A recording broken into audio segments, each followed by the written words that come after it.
Hello students, now we continuing the first chapter of statistics, economic statistics. We discussing the meaning of or definition of economics given by the various economists. We have discussed the Adam Smith definition of economics, that is known as the wealth definitions. Also we have discussed the welfare definition which was given by the Professor Marshall, and today now we are going to discuss the another definition Lionel Robinson ने इस definition को दिया था. This definition is known as a scarcity definition. In his book an essay on the nature and significance of economic science in 1932 में इन्होंने एक book publish किया था और उस बुक का नाम था N essay on the nature and significance of economic science. What he define economic as a scarcity. According to the Lionel Robinson, economic is a science which study human behavior. देखिए students, यहाँ पर जो है human behaviour, अब तक हम लोगों ने एडम स्मिथ का डेफिनेशन पढ़ा, मार्शल का डेफिनेशन पढ़ा, उसके अंदर जो है ह्यूमन वेलफेयर की बातें हो रही थी. बट इन्होंने जो है ह्यूमन बिहेवियर के बारे में फोकस किया है. That is the difference. Scarcity definitions and other definitions what we have studied. Adam Smith और मार्शल ने ह्यूमन वेलफेयर को फोकस किया, लेकिन इन्होंने जो है ह्यूमन बिहेवियर को फोकस किया है. What he said in his definition, economic is the science which study human behaviour as a relationship between ends and scarce mean. देखिए यहाँ पर जो है आपको first to understand what you mean by ends and what you mean by scarce. Already you know what is scarce. Ends का मतलब होता है unlimited wants, unlimited ends. Scarce का मतलब होता है कि लिमिटेड रिसोर्सेस, ठीक है, विच हैव अल्टरनेट यूजेस. तो फर्स्ट ऑफ ऑल हम लोग जो टर्मिनोलॉजी जो यूज़ किया गया पहले इसको हम क्लियर कर लें, ठीक है. तो ह्यूमन बिहेवियर थोड़ा डिफरेंट है. एंड्स का मतलब होता है आपका अनलिमिटेड वांट्स, स्केर्ट्स का मतलब होता है कि लिमिटेड रिसोर्सेज. अब यहाँ पर डेफिनेशन ये शो कर रहा है, ये जो है फोकस कर रहा है, इकोनॉमिक इज द साइंस जो ह्यूमन बिहेवियर का स्टडी करता है with respect to the relationship between the ends and scarce mean. Suppose को मैं एग्जांपल दे रहा हूँ. आपके पास जो है 1 बीघा ज़मीन है आपके पास. This is your scarce resources. अब उस स्केर्स रिसोर्सेस को आप जो है कई तरीके से यूटिलाइज कर सकते हो, which mean have a alternate uses. आप उसमें जो है गेहूँ भी उगा सकते हो, चावल भी उगा सकते हो, आप कोई छोटा मोटा बिजनेस इस्टेब्लिश कर सकते हो, या पोल्ट्री फार्म आप उस पर ओपन कर सकते हो, या फिशरी कर सकते हो, प्लांटेशन कर सकते हो. There are various alternate uses, ठीक है. तो अब इस डेफिनेशन में यही कह रहा है कि हम उस ह्यूमन बिहेवियर को जो है स्टडी कर रहे हैं, और वो स्टडी जो है they are concerned with the 2 element that is known as the ends and the scarce. तो वो जो है किस तरह से उस लिमिटेड रिसोर्सेज को जो है वो यूटिलाइज करता है, जबकि उस रिसोर्सेज का अल्टरनेट यूजेस है. देखिए स्टूडेंट्स, देखिए प्रॉब्लम यहाँ पर 2 चीज़ें हैं.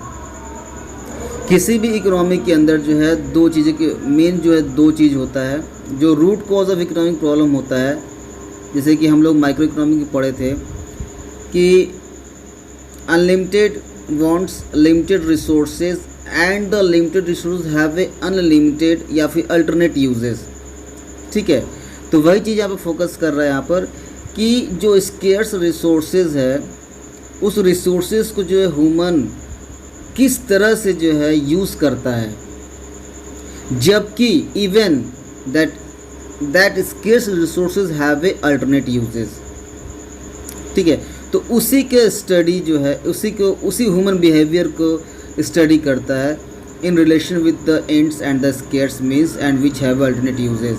ठीक है, तो how this is the choice under scarcity. इसमें क्या बोलते हैं, जैसे लिखा हुआ यहाँ पर चॉइस अंडर स्कैरसिटी। तो how the people make a choice, what are the various condition, on what basis the people make a choice, that is the behavior, depend upon the behavior of the people, depend upon the need of the people। जैसे मैंने बताया कि first of all because our resources are unlimited, so which the people they shortlist their needs and give the importance to the most priority area। ठीक है, तो उसके base पर जो है उस स्केर्स रिसोर्सेज को जो है चॉइस करता है और अपने अनलिमिटेड वांट्स को जो है या फिर जो भी प्रायोरिटीज़ नीड्स जो है उसको फुलफ़िल करता है। वही लिखा हुआ है यहाँ पर, he emphasized on choice under scarcity. In his words, economic is concerned with that aspect of behaviour which arises from the scarcity of means to achieve a given ends. तो किस तरह से वो रिएक्ट करता है अपने रिसोर्सेज को, अपने लिमिटेड रिसोर्सेज के साथ उसका बिहेवियर कैसा है या किस प्रायोरिटी बेस पर जो है उस लिमिटेड रिसोर्सेज चूज़ करके जो है अपने नीड्स को जो है फुलफ़िल करता है, और वो रिसोर्सेज जो है अल्टरनेट यूजेस है। सो इसमें जो है ह्यूमन बिहेवियर को फोकस किया गया है यहाँ पर, न कि ह्यूमन वेलफेयर को फोकस किया गया है।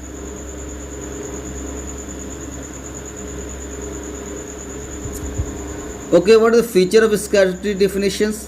देखिए स्टूडेंट्स, हम लोग ज़्यादा इसमें डिस्कस नहीं करेंगे बिकॉज हम लोग जो काफ़ी बड़ा चैप्टर भी है और इंटरेस्टिंग चैप्टर भी है। Just we are focusing the meaning and the characteristics and criticisms of all the definitions. ठीक है, तो इसका फीचर्स क्या है इस कैरेक्टर डेफिनेशंस का। Economic is a positive science. Okay, एक नया वर्ड आ गया यहाँ पर, positive science. What do you mean by positive science? या फिर positive economics? Economics is positive science. How we can say that economics is a positive science?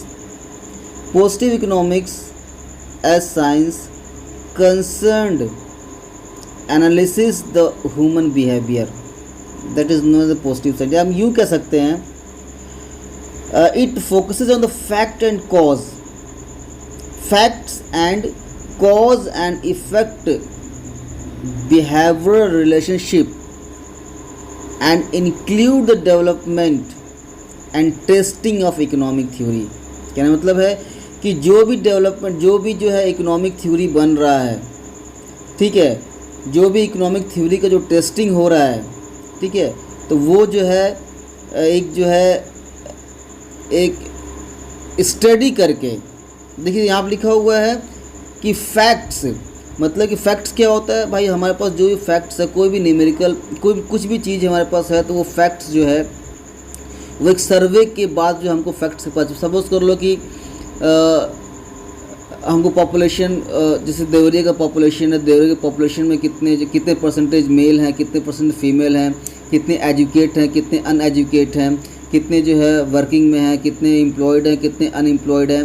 तो इस चीज़ को हमको पता करने के लिए हम एक सर्वे करते हैं, और वो सर्वे जो है हमारा जो है, उस सर्वे को क्या कहते हैं, फैक्ट्स कहते हैं, क्योंकि these are all the data are supported by some document, that is a fact. ठीक है, तो जो भी इसके अंदर हम बातें कर रहे हैं वो फैक्ट्स के बेस पे बातें कर रहे हैं, कॉज एंड इफेक्ट रिलेशनशिप के बेस पे बातें कर रहे हैं यहाँ पर। जैसे वही बताएं यहाँ पर, it focuses on facts and causes and affect behavioural relationship. Relationship किसके बीच में, आपका जो है एंड्स एंड स्कैर्स रिसोर्सेज के बीच में जो है जो भी रिलेशंस है वो जो है बायसनेस नहीं है, वो फैक्ट्स के बेस पर है, कॉज एंड इफेक्ट रिलेशनशिप के बेस पर है, और इस बेस पर जो है वो चूज़ करता है कि हम अपने अनलिमिटेड वांट को जो है किस तरह से जो है लिमिटेड रिसोर्सेज के थ्रू जो है हम सेटिस्फाइड करें, इवन कि हमारा जो लिमिटेड रिसोर्सेज है वो हमारा क्या है, अल्टरनेटिव यूजेज है, वही बता रहा है यहाँ पर। It focuses in on facts and causes and effect behaviour relationship and include the development and testing of economic theory. Okay, so the new concept क्या है, unlimited ends, scarce means and alternate use of the means. It emphasizes on choice. When we make a choice, you people, when we take a decision, मैंने starting में मैंने question आप लोगों से पूछा भी था, and most of the people, most of the students, कुछ लोगों ने आंसर भी दिया था। When we make a decision, why we make a choice, when we have alternate uses, तभी हम चॉइस करते हैं चाहे डिसीजन लेते हैं। तो वही यहाँ पर है, a study of human behaviour, it tried to bring the economic problem which form the foundation of economics as social science. It takes into account all human activity. एक नया चीज़ क्या इसके अंदर है, ह्यूमन, ऑल ह्यूमन एक्टिविटी को इसमें हम consider कर रहे हैं। प्रीवियसली जो हमने वीडियो, जो हम लोगों ने डेफिनेशन पढ़ा था, उसके अंदर ह्यूमन एक्टिविटी में उसी एक्टिविटी को जो हम कंसीडर करते हैं जो इकोनॉमिक एक्टिविटी था, लेकिन इसके अंदर जो है हर एक एक्टिविटी को जो हम क्या कर रहे हैं, कंसीडर कर रहे हैं। ओके, क्रिटिसिज्म्स क्या है इसका, आलोचना किस बात पे हुई है, it does not focuses on many important economic issues of cyclic instability, unemployment, income determination and economic growth and development. ठीक है, तो यहाँ इस डेफिनेशन में बस केवल जो है uses of scarce resources, relationship between the ends and scarce resources की बात कही गई है। लेकिन इकोनॉमिक के अंदर बहुत सारे प्रॉब्लम्स अराइज होते हैं, लाइक अनएम्प्लॉयमेंट हो गया, पॉवर्टी हो गया, साइक्लिक इंस्टेबिलिटी हो गया, ठीक है, determinations and economic growth and development हो गया। इन सब चीज़ों के बारे में फोकस नहीं किया गया। It did not take into account the possibility of increase in the resources over time.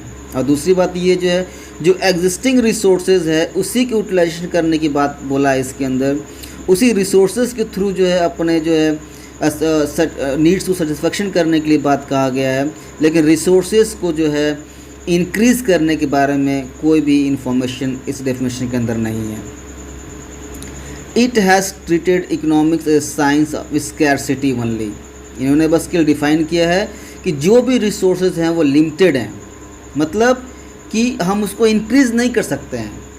Obviously हम इंक्रीज़ कर सकते हैं, हम नया कोल माइन डिस्कवर कर सकते हैं, हम नया पेट्रोलियम माइन डिस्कवर कर सकते हैं, लेकिन इसके बारे में उन्होंने कुछ नहीं बोला है।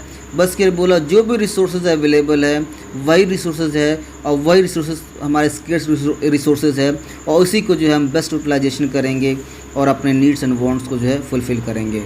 So this is the definition, this is the features and criticisms of scarcity definition.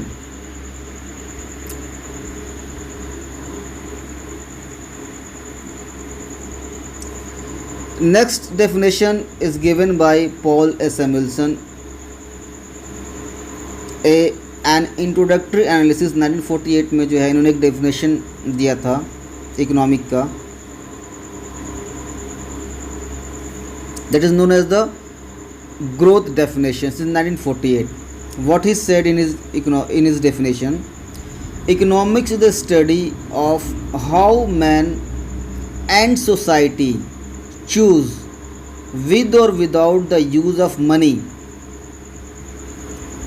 अब देखिए यहाँ पर क्या है, मैन एंड सोसाइटी किस तरह से चूज़ करता है with or without the use of money to employ the scarce productive resources. मतलब कि जो भी रिसोर्सेज हैं, जो भी प्रोडक्टिव स्केर्स रिसोर्सेज है, उसको किस तरह से एम्प्लॉय करें। एम्प्लॉय का मतलब होता है कहाँ पे उसको यूज़ करें, जबकि उन रिसोर्सेज का जो है अल्टरनेट यूजेज है।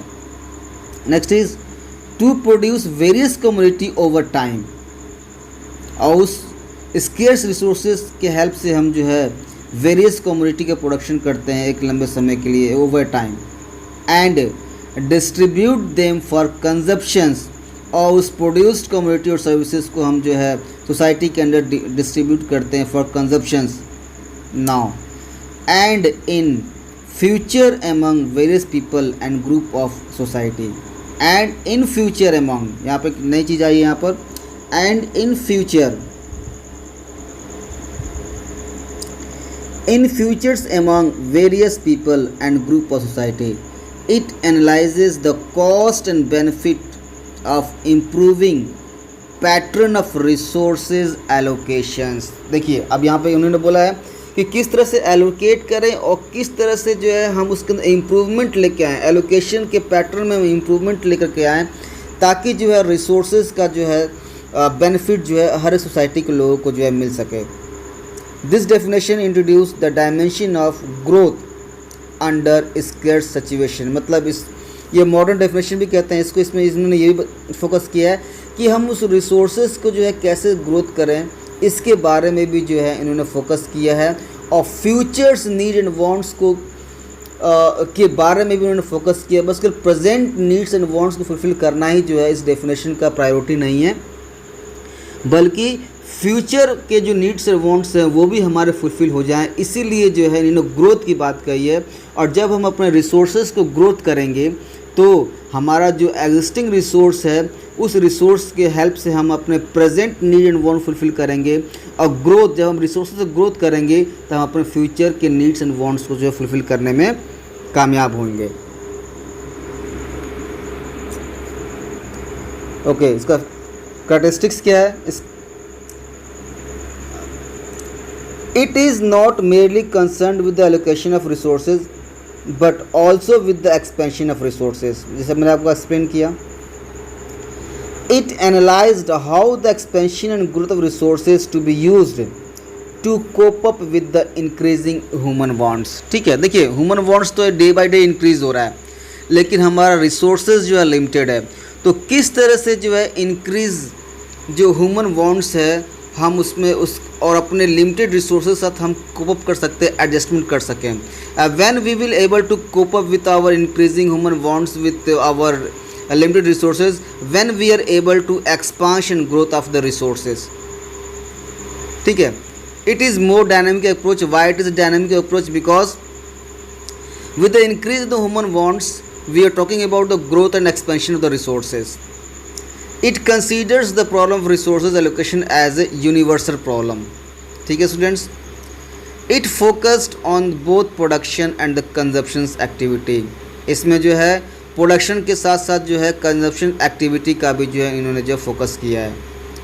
It is comprehensive in nature as it is both growth oriented as well as the future oriented। ये डेफिनेशन जो है बाकी डेफिनेशन से ज़्यादा ब्रॉड है, इसका मीनिंग ज़्यादा कॉम्प्रिहेंसिव है। क्यों कॉम्प्रिहेंसिव है?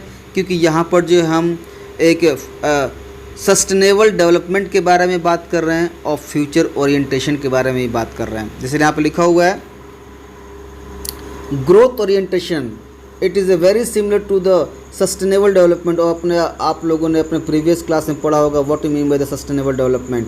ठीक है, तो सस्टेनेबल डेवलपमेंट के बारे में बात हो रही है और फ्यूचर के बारे में बात हो रही है। मतलब कि हम अपने रिसोर्सेज को जो है फ्यूचर में भी यूज़ करें और डेवलप करके उसको और एक्सपेंस करके अपने रिसोर्सेज को जो है हम तैयार रखें, ताकि फ्यूचर में आने वाले जो भी नीड्स डिमांड है उसको भी जो है हम फुलफ़िल कर सकें। और ये डेफिनेशन जो है incorporated the features of all the earlier definition. मतलब जो आपका एडम स्मिथ का डेफिनेशन है, जो आपका लियोनार्ड मार्शल का डेफिनेशन है, चाहे मार्शल का डेफिनेशन है, I mean to say that scarcity का भी कॉम्बिनेशन फीचर्स इसके अंदर इंक्लूड है। वेल्थ का भी डेफिनेशन फीचर्स में इंक्लूड है। जो तीनों हम लोगों ने जो इकोनॉमिक का जो डेफिनेशन पढ़ा था उसका कॉम्बिनेशन है, उसका फीचर्स इसका दिया हुआ है।